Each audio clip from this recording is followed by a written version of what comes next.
जैसे कि हम रेस्पिरेशन इन प्लांट्स पढ़ते हैं, तो हमारा ग्लूकोज जब हम खाते हैं तो वो ग्लूकोज कैसे टूटता है, ठीक है। यहाँ ग्लूकोज टूटने की बात करते हैं हम। तो ग्लूकोज कैसे टूटता है, जैसे कि ग्लूकोज रहता है ग्लूकोज 6, जैसे कि यहाँ पे एटीपी से एटीपी मतलब एनर्जी पहले रहता है ग्लूकोज में, फिर वो एटीपी में बनता है, ठीक है। फिर ग्लूकोज 6 फोस्फेट बनता है, फिर फ्रक्टोज 6 फोस्फेट, फिर एटीपी से एटीपी बनता है, ठीक है। फिर फ्रक्टोज 6 फोस्फेट। यहाँ पे देखना एक कॉमन बात है कि यहाँ 6 कार्बन वाले सब कार्बन रहते हैं, ठीक है। फिर यहाँ पे क्या होता है, यहाँ पे यही 6 कार्बन तीन में टूट जाते हैं, तो 3 कार्बन इधर 3 कार्बन इधर। अब इसी को हम मल्टीप्लाई कर देते हैं तो ये क्या बन जाता है 2x, ठीक है। तो 2x में हो जाता है, तो ये 3C का 1,3 बिस फोस्फोग्लाइसरेलिक एसिड, इसी को हम बोलते हैं 1,3-BPG। फिर ये बन जाता है यहाँ पे, फिर से अब यहाँ ADP से, अब यहाँ ADP से ATP बनना चालू हुआ। यहाँ तो ATP एनर्जी पहले से उससे खाली हो रहा था, ठीक है। फिर ये पूरा दो टुकड़े में हो गए, तो 3 हो गए। अब इससे एनर्जी बनना चालू हो गया, अब मिल के ये ATP बना। फिर यहाँ पे क्या बन गया 3PG, ये 3PG बन गया, 3 कार्बन का ही, लेकिन 2x है ये, ठीक है। फिर 2 फोस्फोग्लाइसरेट 2 बन गया, लेकिन 2x ही है, ये भी डबल ही है। यहाँ पानी टूट गया, यहाँ पे फिर से ATP से ATP बन गया और पैरोविक एसिड बन गया, ठीक है। इसको शॉर्टकट में बनाने के लिए हम लोग ये करते हैं, जैसे कि शॉर्टकट में यह है कि 2G 2F TB और 4P। तो जब ग्लूकोज को हम देखते हैं तो इस सबसे याद करने का, इस G को क्या बोलेंगे ग्लूकोज, फिर ग्लूकोज 6 फोस्फेट, फ्रक्टोज 1,6 बिस फोस्फेट। गलत, मैं हमेशा कहाँ पे गलत करती हूँ पता है, जब मैं बोलती हूँ ना ग्लूकोज 6 तो इसको मैं बोलती हूँ 1,6 और 6, तो पहले मेरे पास 6 बोलती हूँ ना, तो इसको भी 6 लेना रहता है। अब सही सुधारो कि glucose 6 phosphate, fructose 6 phosphate, fructose 1,6 बिस phosphate, triose phosphate, 1,3-BPG, 3PG, 2PG, PEP और P, ये डायरेक्ट पारुविक एसिड बनता है। इसमें मैं बताती हूँ, यहाँ पे ATP जो रहता है ना, वो ADP से ATP मतलब ATP से ADP बनता है, मतलब कम होता है एक एनर्जी, ठीक है। फिर यहाँ पे एक एनर्जी कम होता है। अब डायरेक्टली ये और यहाँ पे क्या होता है, यहाँ पे T डिवाइड हो जाता है, टाटा बाय बाय करके दो में डिवाइड करता है।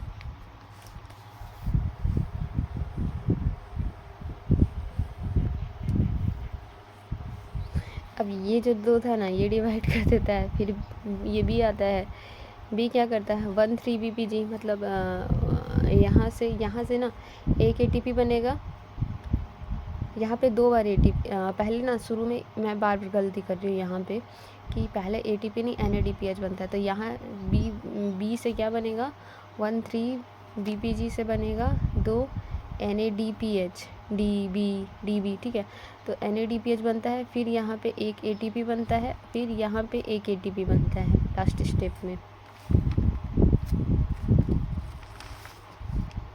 और यहाँ पे सब डबल होते हैं। यहाँ पे T से टूट जाता है, यहाँ फिर 2x होता है। यहाँ पे देखिए, यहाँ से 2 ATP, अरे एक ATP निकला, यहाँ एक ATP निकला, फिर BPG यहाँ से डिवाइड हो गया, तो यहाँ 2 के मात्रा में है,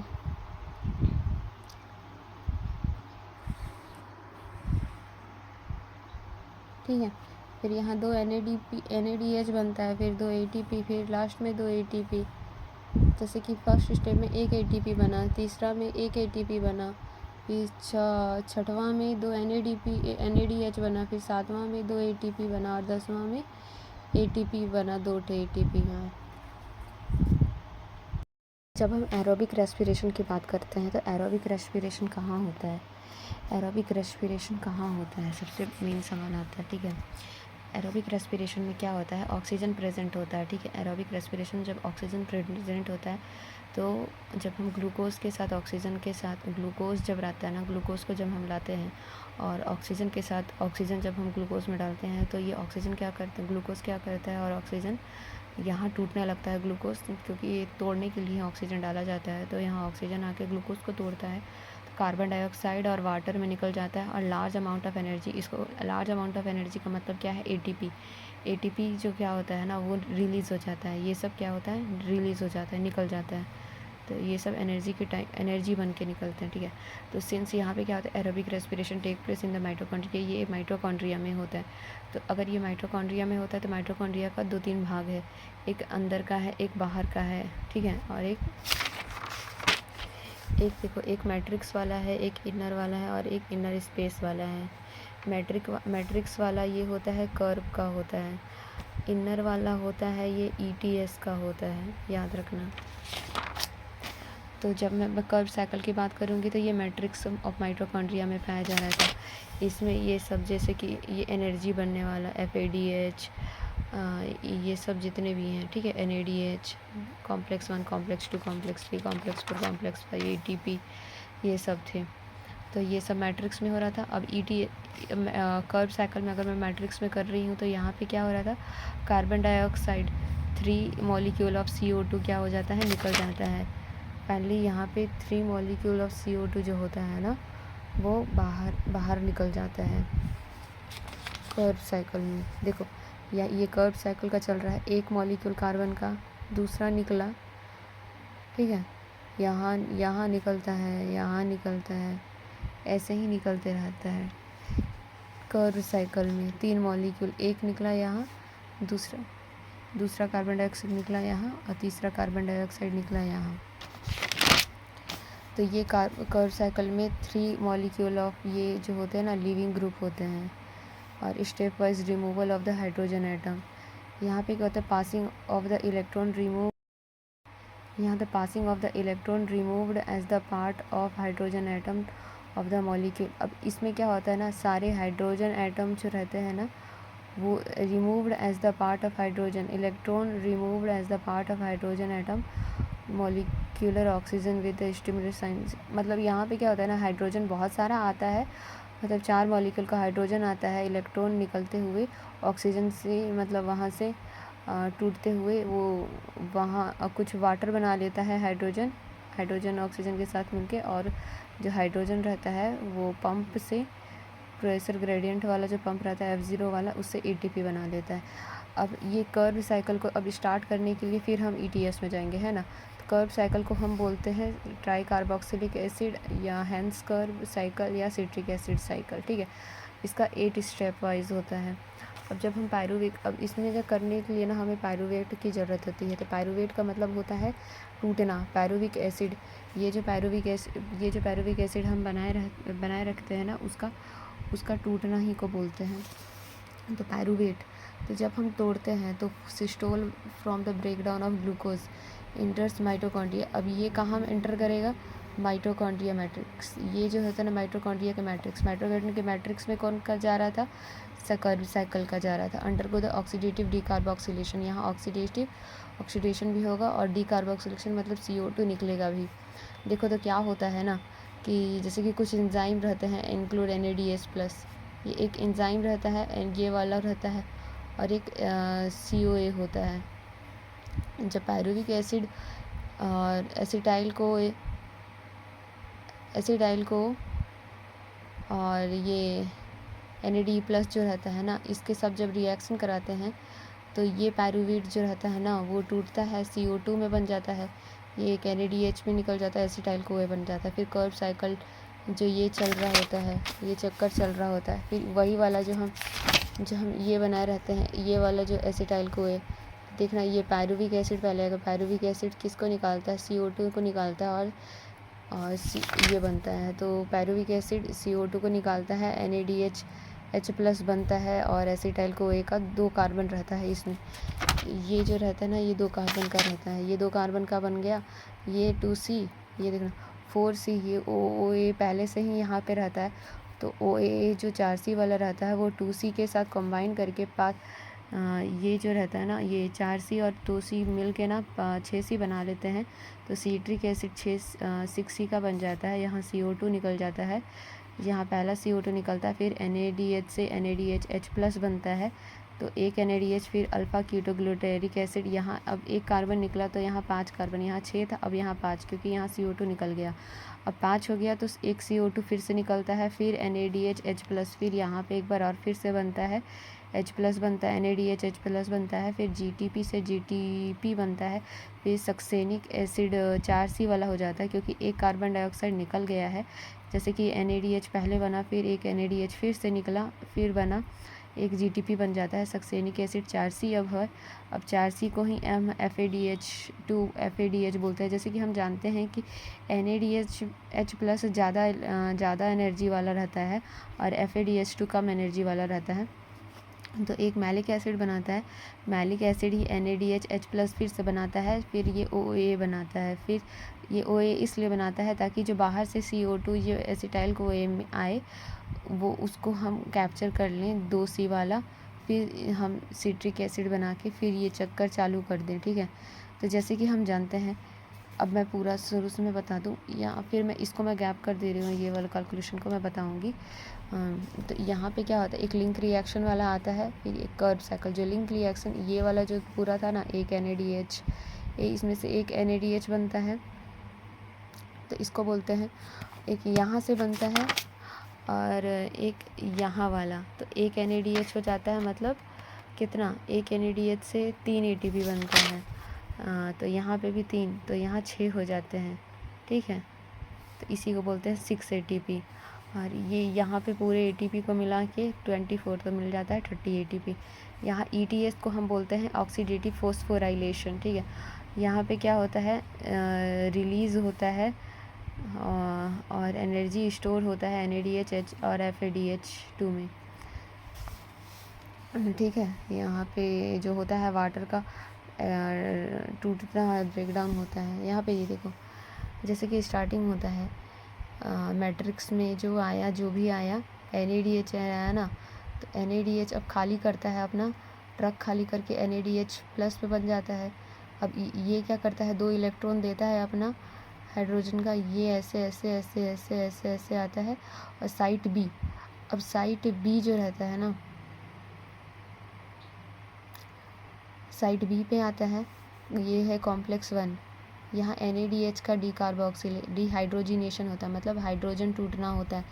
और यहाँ पे जो होता है कॉम्प्लेक्स 2 में सक्सीनेट का डिहाइड्रोजिनेशन, मतलब डी का मतलब होता है टूटना, तो हाइड्रोजिनेशन मतलब हाइड्रोजन का टूटना, तो यहाँ पे हाइड्रोजन टूटता है, यहाँ से यूबिक्विनोन में जाता है FeS से, ठीक है, ये ऐसे ऐसे जाता है और ये साइट B में मिलता है, साइट B से साइट C1 में जाता है, साइट B से साइट C1 में जाता है, फिर साइट C में जाता है, फिर साइट C में जाता है, फिर मतलब यहाँ पे कितना आया, इधर से यहाँ से 2 इलेक्ट्रॉन आया, फिर यहाँ से 2 इलेक्ट्रॉन आया, तो यहाँ से यहाँ 2 इलेक्ट्रॉन, यहाँ 2 इलेक्ट्रॉन, साइड B 4 हाइड्रोजन लेके, ठीक है, ये ऐसे जाता है 4 हाइड्रोजन लेके साइट C1 के पास, तो यहाँ पे 4 हाइड्रोजन लेके कौन जा रहा है, अब यहाँ साइट C1 1, अब साइट C लेके जा रहा है कहाँ, अब कॉपर का वायर पड़ गया बीच में, अब कॉपर साइट A,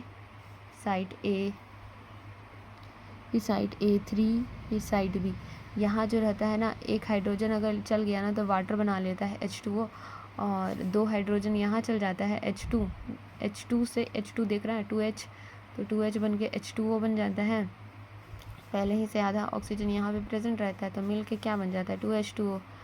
अब यहाँ 2 हाइड्रोजन बचा, तो यहाँ से जो पाइप रहता है यहाँ से निकल के एक ATP और PI और एक ATP बन जाता है, ठीक है, इलेक्ट्रॉन केमिकल ग्रेडियंट यहाँ भर जाता है हाइड्रोजन से, तो एक निकला ना, एक हाइड्रोजन जब निकलता है तो जब इससे टकराता है, चक्कर यहाँ जो पंखा चलता है उससे जब टकराता है ना, तो ATP बन जाता है। तो जैसे कि हम जानते हैं कि यहाँ लिखा क्या है, electron from NADH produce in the mitochondria matrix during TCA। जैसे कि हम जानते हैं TCA के टाइम पे ये जो TCA था, सिट्रिक एसिड था या कर्व साइकिल हम बोलते, उस समय जो हमारा NADH बना था वो माइटोकॉन्ड्रिया के मैट्रिक्स वाला पे आ जाता है TCA, उसको हम बोलते हैं complex 1 and electron and then transfer to ubiquinone located in the inner mitochondria. Ubiquinone में जाता है जो कि इनर माइटोकॉन्ड्रिया ETS के अंदर है। फिर यूबिक्विनिन रिसीव रिड्यूसिंग इक्विवेलेंट विया FADH2 कॉम्प्लेक्स 2। फिर ये जो रहता है यूबिक्विनिन कॉम्प्लेक्स 2 के पास जाता है during oxidation of succinate of TCA cycle को कंप्लीट करने के लिए, ठीक है। यहाँ तो हम TCA कर्व साइकिल में हमारे को FADH2 भी मिला था ना, उसका भी 2 इलेक्ट्रॉन लेके जाता है, ठीक है। तो यहाँ 2 इलेक्ट्रॉन लेके जाता है तो 4 इलेक्ट्रॉन हो जाता है। अब क्या बोलता है, इट रिड्यूस यूबिक्विनिन कॉल्ड यूबिक्विनॉल। अब यूबिक्विनॉन से यूबिक्विनॉल से घट जाता है। ये देखो, ये यूबिक्विनिन से ये यूबिक्विनिन QE से यूबिक्विनिन 2H2O UQH2 बन जाता है, ठीक है, आधा हो जाता है। Then oxidised with transfer of electron to cytochrome C via cytochrome BC1 complex 3। मतलब यहाँ पे क्या हो रहा है, एक साइटोक्रोम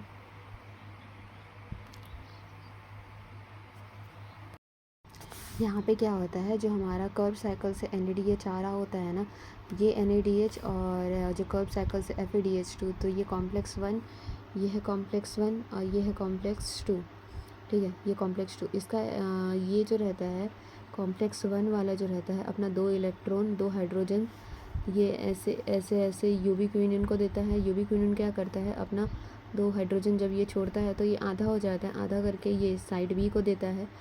और ये जो कॉम्प्लेक्स 2 जो रहता है ये भी यूबिक्विनिन को यहाँ से आधा हो जाता है, तो यूबिक्विन, तो इसे हम यूबिक्विनोल बोलते हैं जब आधा हो जाता है तो ये भी साइड B को देता है। साइट B से साइट C1 पे जाता है, तो इसी को हम बोलते हैं यहाँ साइटोक्रोम BC1, ठीक है, साइटोक्रोम BC1। यहीं पे लिखा हुआ है कि ये जो साइटोक्रोम जो रिड्यूस यूबिक्विनोन जो रहता है ना, पहले जो सीधा सिर्फ UQ होता है, फिर ये UQH2 में बच जाता है, हाफ हो जाता है, यूबिक्विनोल में हो जाता है, रिड्यूस हो जाता है। देन ऑक्सीडाइज मतलब जब निकल रहा होता है तो transfer of electron to cytochrome C via cytochrome BC1। तो साइटोक्रोम BC1 से ट्रांसफ़र होके किस में जाता है, ये साइट C में। तो यही है साइटोक्रोम कॉम्प्लेक्स 3 का काम, ठीक है। तो यहाँ पे जो रहता है वो साइटोक्रोम BC1 हो जाता है। देखो B और C1 कैसे होता है, पहले B को देता है, ये दोनों तरफ से आए B पे, फिर आए C1 पे, तो BC1 हो गया ना, BC1। अब ये क्या हो गया, इन दोनों को मिला देंगे तो हम लोग इधर का और इधर का, ऊपर और नीचे दोनों का मिला देंगे, 1 और 2 का मिला देंगे, तो तीसरे में क्या आ जाएगा, 4 इलेक्ट्रॉन इनर में आ गया ना, ठीक है, इनर मेम्ब्रेन स्पेस में आ गया। अब ये क्या है, अब यहाँ से 4 इलेक्ट्रॉन ये साइड C में जाता है, C1 में नहीं जाएगा, ये BC1, ये पहले B में गया, फिर C1 पे गया, फिर C पे आएगा। C से आने के बाद ये कॉपर का ये सब जितने हैं ना, ये वायर लगे हुए हैं जो इलेक्ट्रॉन को लेके जा रहे हैं। तो साइड C पे आया, साइड C पे आने के बाद ये कॉपर का वायर लगा था, फिर साइड A पे जाता है, फिर A3 पे जाता है, तो 2 हाइड्रोजन यहाँ से बन जाता है, वाटर बन जाता है, एक पहले से ऑक्सीजन रहता है यहाँ पे, और 2 जो बचा है इलेक्ट्रॉन, 2 हाइड्रोजन जो बचा है, वो एक हाइड्रोजन जब पास होता है यहाँ F0 के जब प्रेशर ग्रेडियंट यहाँ भर जाता है हाइड्रोजन, एक हाइड्रोजन जब ADPPI से जुड़ता है तो हम बोल देते हैं इसको ATP में बन जाता है। मतलब एक हाइड्रोजन से यहाँ ATP बन गया, क्या हो गया, यहाँ इलेक्ट्रोकेमिकल ग्रेडियंट के वजह से बना, ठीक है। यहीं पे बोला था, यही था इसका मतलब। अब यहाँ पे क्या बोल रहा है, cytochrome C is a small protein. ये सारे जो यहाँ पे जितने भी थे ना, ये सारे प्रोटीन थे, ठीक है। तो साइटोक्रोम C जो रहता है ना हमारा, सिर्फ साइटोक्रोम C, ये इसकी जो बात कर रही हूँ मैं, ये जो साइटोक्रोम C जो है ना, वो स्मॉल प्रोटीन है जो कि attach to the outer surface of the inner membrane. ये इनर मेम्ब्रेन, ये जो इनर मेम्ब्रेन जो है ना, ये इनर मेम्ब्रेन से साइटोक्रोम C जो रहता है ना वो अटैच, और बाहर देख सकते हो कोई और है ही नहीं, ठीक है। तो जो बाहर है ही नहीं यहाँ, तो बात कौन करवा रहा है, मोबाइल। ये इतने दूर हैं, ये अमेरिका में है, ये फ्रांस में है, तो बात करवाने वाला साइटोक्रोम सी है, ये वायर लगा है, ठीक है, जो 4 हाइड्रोजन को लेके जा रहा है, कार्बन बोल रही थी सॉरी, 4 हाइड्रोजन को लेके जा रहा है। तो हम इसी को हम बोल देते हैं, जो इनर मेम्ब्रेन से जुड़ा रहता है, इसी को बोलते हैं स्मॉल प्रोटीन, जो कि मोबाइल कैरियर का काम करता है। ये कॉम्प्लेक्स 3, ये देखना, ये कॉम्प्लेक्स 3 और कॉम्प्लेक्स 3 और ये जो कॉम्प्लेक्स 4 ट्रांसफ़र करता है, कॉम्प्लेक्स 3 को और कॉम्प्लेक्स 4 में ट्रांसफ़र करता है, ठीक है। फिर कॉम्प्लेक्स 4 का क्या काम रहता है, यही जो साइटोक्रोम सी जो रहता है ना, वो ऑक्सीडाइज होके साइटोक्रोम ए फिर A3 में जाता है एंड 2 कॉपर सेंटर, यहाँ इसके बीच में 2 कॉपर सेंटर मिलता है साइटोक्रोम ए और A3 के बीच में। ये 2 कॉपर सेंटर हैं, एक शुरू में है एक और एक यहाँ कॉपर ए, ठीक है। एक कॉपर ए है और एक कॉपर बी है, उसके बीच में है साइट ए और साइट A3। तो इसी को हम बोलते हैं कॉम्प्लेक्स 4 का है, ठीक है। ये ऑक्सीडाइज हो रहा है साइटोक्रोम सी, यहाँ पे यही चीज़ लिखा हुआ है। इसका complex 4 refers to cytochrome C oxidise complex containing cytochrome A और A3। साइटोक्रोम सी जो क्या हो रहा है, ऑक्सीडाइज हो रहा है, यहाँ हाइड्रोजन निकल रहा है, साइटोक्रोम ए में जाता है, फिर साइटोक्रोम A3 में जाता है और 2 कॉपर सेंटर होता है ना, कॉपर ए और कॉपर बी के बीच में होता है साइटोक्रोम ए और साइटोक्रोम A3। टर्मिनल इलेक्ट्रॉन, जो लास्ट वाला electron acceptor, oxygen use the accept electron and water is formed. तो यहाँ क्या है, cytochrome are arranged in the order, कैसे, increasing their redox potential, increasing है, साइट बी फिर साइट C1 फिर साइट सी, फिर इसको क्या बोलेंगे, साइट बी फिर साइट C1। ये तो 3 वाला है ना, जो दोनों सब चार्ज को लेके जा रहा है 4 हाइड्रोजन को, तो BC1 बोल देते हैं, साइट BC1। फिर ये गया साइट C, इसको बोलते हैं मोबाइल कैरियर। फिर साइट A, ये जो कॉम्प्लेक्स 4 वाला जो था साइट A में आता है, फिर साइट A3, फिर यहाँ पे क्या बन जाता है, वाटर, और जो इधर से खाली निकल के जाता है वो बन जाता है क्या, ATP। तो site A and A3 are collecting called the cytochrome oxidase. इसको क्या बोल देंगे, A और A3 को oxidase, cytochrome oxidase, while A3 is called terminal oxidase. सिर्फ A3 को हम बोल देंगे लास्ट वाला जो टर्मिनल ऑक्सीडेज, और ये दोनों को मिला के बोलेंगे तो इसको बोलेंगे क्या बोलेंगे, साइटोक्रोम ऑक्सीडेज। अब यहाँ पे क्या होता है, when the electron pass from one carrier to another via complex 1 से डायरेक्ट 4 में जो होता है ना, the in transport chain they are couple to ATP synthase complex 5 and produce ATP organic. यही वाला है जो कि लास्ट में क्या बन जाता है, NADH का, मतलब वहाँ मेरे पास उधर से तो कितना आ रहा था NADH, यहाँ पे कितना बना, एक NADH बना, एक NADH से 3 ATP बनता है, एक NADH से 3 ATP बनता है और एक FADH से दो ATP बनता है, तो 3 4 5 और एक यहाँ ATP, तो कितना बन गया, 6 ATP। तो यही बन गया ना, 3 ATP, 2 ATP और एक ATP यहाँ पे जो बनता है, एक ATP मैट्रिक्स पे जो बन रहा है, ये हो जाएगा इनर माइटोकॉन्ड्रिया, ये सबसे बीच वाला माइटोकॉन्ड्रिया जो F0 लगा है। फिर इसके बाहर जो बन रहा है हम लोग का ATP बन रहा है, ठीक है। तो ये क्या है, energy release during the ETS is utilised in synthesis ATP with the help of ATP synthesis complex 4. This complex consists of 2 major complex F1 and F0.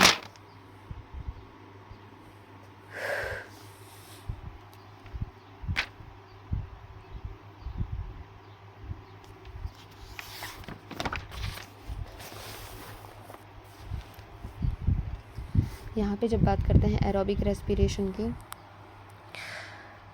इसमें क्या आता है, इसमें स्ट्रॉन्ग कार्बन रहता है, जो किसको बोलते हैं, स्ट्रॉन्ग कार्बन ग्लूकोज को बोलते हैं, C6H12O6। इसी को क्या बोलते हैं, जैसे कि ग्लूकोज क्या बोलते हैं, C6H12O6।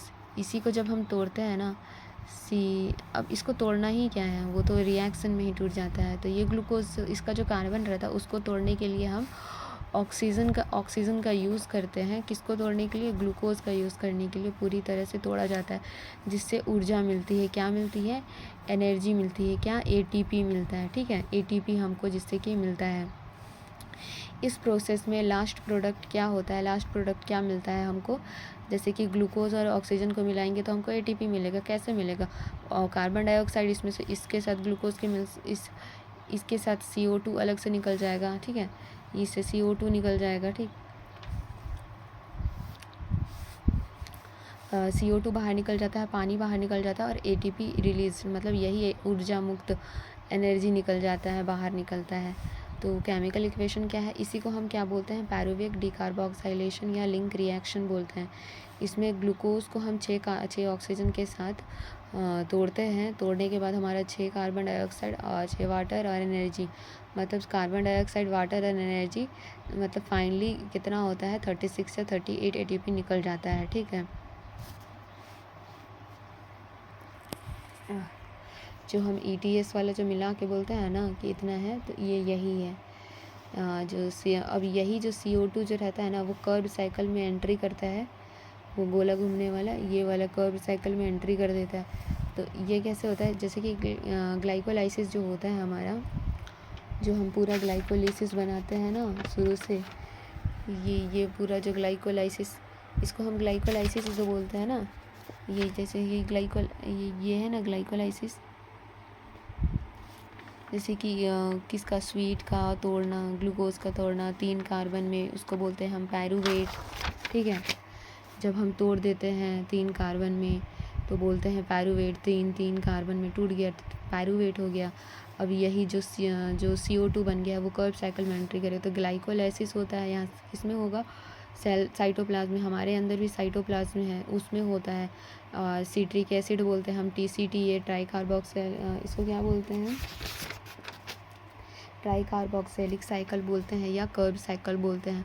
और एक होता है, एक तो ये हो गया, ठीक है, और एक दूसरा हो गया, एक ETS का हो गया, ठीक है, और एक ये हो गया।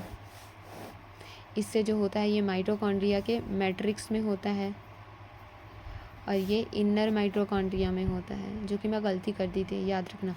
ग्लाइकोलाइसिस में क्या होता है, अब गलती नहीं करना। ग्लाइकोलाइसिस में क्या होता है, ग्लूकोज को पायरुविक, ठीक है, पायरुविक एसिड में तोड़ना रहता है। तो ग्लाइकोलाइसिस मतलब शुरू से ही जो ग्लूकोज रहता है वो पूरा टूट के पायरुविक एसिड में टूटता है। तो यहाँ पे हम लिख देते हैं ये है पायरुविक एसिड, देख ना, पायरुविक एसिड लिखा हुआ है ना, पायरुविक एसिड में ये तो ग्लूकोज जो है बन के आ रहा है, ये पायरुविक एसिड, ठीक है। इससे टूटने के बाद CO2 बाहर निकला, H2O निकला, एनर्जी निकला, ये सब, ठीक है, प्रोडक्ट के रूप में निकल जाते हैं। तो पायरुविक एसिड का क्या होता है यहाँ पे, अब ऑक्सीडेशन होता है, मतलब निकालना है।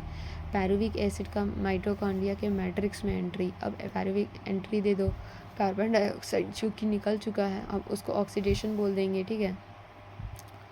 अब निकल गया है तो अब किसको बोलेंगे हम, अब ये मैट्रिक्स में चल गया तो कर्व साइकिल और TCT या सिट्रिक एसिड साइकिल।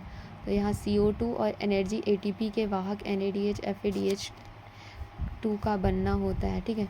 यहाँ कार्बन डाइऑक्साइड ATP बनता है कर्व साइकिल में, CO2 निकलता है, जो एनर्जी FADH2 बनना, ठीक है, ये सब बनता है क्योंकि निकलता है बोले या बनना, ठीक है।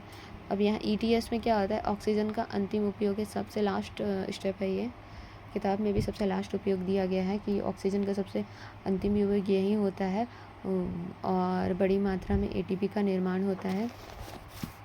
तो यहाँ OA होता है, 4 कार्बन का होता है, पहले से होता है ये OA वहाँ पे कर्व साइकिल में। यहाँ एसिटाइल को OA 2C का रहता है और ये और इसको जब इसका जो 4C और इसका जो 2C जब मिलाते हैं तो 6C होता है। फिर ये 6C मिल के सिट्रिक एसिड कहलाता है। फिर ये स्टार्टिंग फेस हो जाता है ना। अब ये बंदा क्या करता है,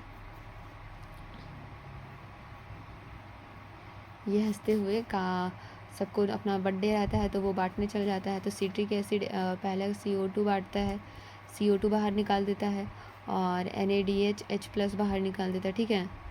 ये बनना बोल सकते हैं या निकलना बोल सकते हैं, ठीक है।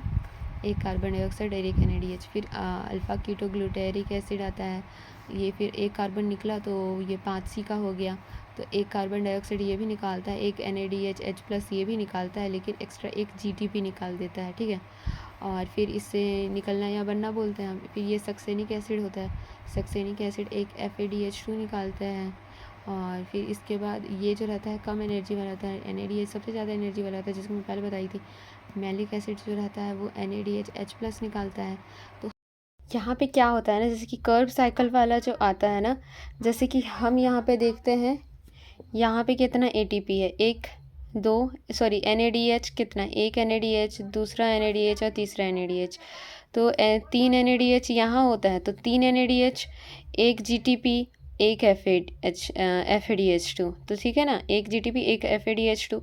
यहाँ पे क्या क्या होता है, 3 है, तो 3 है, एक है और एक है, हम इसको लिख दिए, यही नंबर को यहाँ लिखते हैं। अब जैसे कि हम लोग जानते हैं कि हमारा जो ग्लूकोज से पायरुवेट जब बनता है, पायरुविक एसिड जब बनता है, ठीक है, तो यहाँ भी क्या होता है, यहाँ पे डबलिंग होता है ना, हम जानते हैं कि 2 इंटू डबल हो जाता है। तो यहाँ पे भी क्यों होता है, क्योंकि यहाँ पे जो फंक्शन हो रहा था ना, तो यहाँ पे लिखा ना पायरुविक एसिड, फिर CO2 निकल रहा है, NaDH आ रहा है, फिर यहाँ पे एसिटाइल कोए, तो यहाँ पे भी एक NaDH बन रहा था ना, एक NaDH यहाँ पे बन रहा था, एक NaDH यहाँ पे बना, ठीक है। तो यहाँ पे जो, हाँ मैं वो वाला, हाँ मैं यही बोल रही कि एक NaDH यहाँ पे बना, तो एक NaDH यहाँ पे बना, फिर एक NaDH ये लिंक रिएक्शन वाला पायरुविक डीकार्बोक्सिलेशन से बना, तो यहाँ ये सबसे ऊपर वाला एक, और यहाँ हो गया ये NaDH बना 2, यहाँ मैं नहीं लिखी हूँ, वो कॉपी में है, वहाँ पे से देखना पड़ेगा, वहाँ पे है एक NaDH, ठीक है। तो एक यहाँ एक वहाँ, मतलब यहाँ पे क्या बन रहा है, ATP, यहाँ पे मैं नहीं लिखी हूँ, यहाँ पे ना NaDH H+ बन रहा है, ठीक है, यही था। तो अब देखने का ज़रूरत नहीं है, अब यहाँ से समझ लो जल्दी से।